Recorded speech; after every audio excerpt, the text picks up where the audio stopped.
This is a lightsaber. It can cut through just about anything, and some people have even made them in real life to see everything they can cut through. But today we're going to find out what they can't cut. Can they cut through diamond, Wolverine's claws, Thor's hammer, or even Captain America's shield? Let's find out. To understand what lightsabers can and can't cut through, we first need to know how hot they are. Since we don't know for certain, we can assume the blades are made of plasma, which is capable of reaching temperatures of 8,000 to 25,000 degrees Celsius. That's hotter than the surface of the sun. Now our first contender, Mandalorian armor or Beskar. As we've seen in the Mandalorian television series, Mandalorian armor and Beskar is able to withstand plasma bolts and lightsabers for extended periods of time. With a melting point of higher than 20,000 degrees Celsius, it would be pretty hard for a lightsaber to cut through it. But perhaps with the hottest lightsaber and the weakest Beskar, it could cut through it with time. Up next, Captain America's shield. This shield is made of a vibranium alloy, one of the strongest substances in the Marvel universe. Unfortunately, a lightsaber would be able to cut right through it. Vibranium has a melting point of 5,475 degrees Celsius, and lightsabers can reach up to 25,000 degrees. So, although we love Cap and his shield, a lightsaber would cut through it like butter.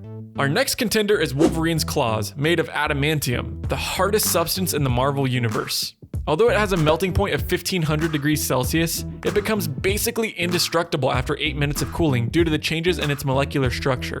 It's able to withstand temperatures greater than 100,000 degrees Celsius for extended periods of time, so a lightsaber would not be able to cut through adamantium or through Wolverine. Up next is Thor's hammer Mjolnir, which is made of Uru, a metal ore from the first moon in existence in the Marvel universe. As we saw in Avengers Infinity War, Uru is only able to be melted by the heat from the core of a star, which can reach temperatures greater than 18 million degrees Celsius. So Thor's hammer would be able to smack a lightsaber around like it's nothing.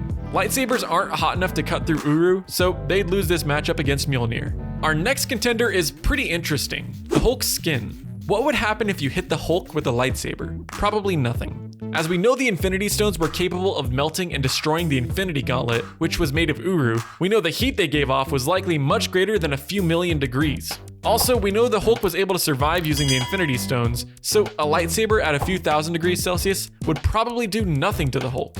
Now, what about real-life minerals? Diamonds, for example. Well, a lightsaber would be able to cut right through your precious diamond ring since diamonds have a melting point of around 700 degrees Celsius. Well, what about the substance with the highest melting point on Earth, hafnium? Again, unfortunately, a lightsaber would cut right through that too, since its melting point is 4,215 degrees Celsius. We know lightsabers don't cut through other lightsaber blades, but what else can stop them in the Star Wars galaxy? In Star Wars Legends, it was shown that the rare metal Frick was able to withstand lightsaber blows, and it was used in the construction of electro staffs, Palpatine's lightsabers, Dark Trooper armor, and a holocron that was actually able to survive the destruction of Alderaan. Up next is cortosis, another rare metal that would actually short out lightsabers on contact. It was used in crafting melee weapons and armor, and was able to withstand multiple lightsaber blows before melting. The lightsaber wielder, though, would have to wait until their shorted out lightsaber turned back on each time before striking again. A couple more metals that could resist lightsaber blades were neuranium and song steel, mentioned only in the Star Wars role-playing games. One of the most interesting substances to withstand lightsaber strikes, though, was the hide of the Zillo Beast, featured in Star Wars The Clone Wars. Since its hide was resistant to lightsabers, Emperor Palpatine secretly tried to study it in order to make lightsaber-resistant armor for his clone army, but as far as we know, he failed in this endeavor.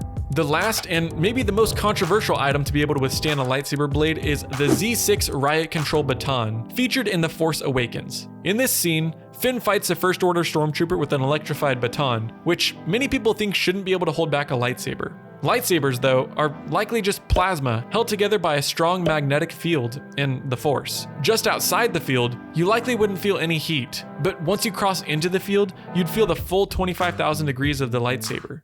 So it's possible that this baton's electrical field had some way of holding back the magnetic field on the lightsaber, rather than actually withstanding the heat of the lightsaber itself. But I'd like to know what you think. Would a lightsaber actually be able to cut through Captain America's shield or Wolverine's claws? Drop your thoughts in the comment section below. Also check out the video on your screen for some more of my content. Don't forget to like and subscribe, and thanks for watching Rocket Riley.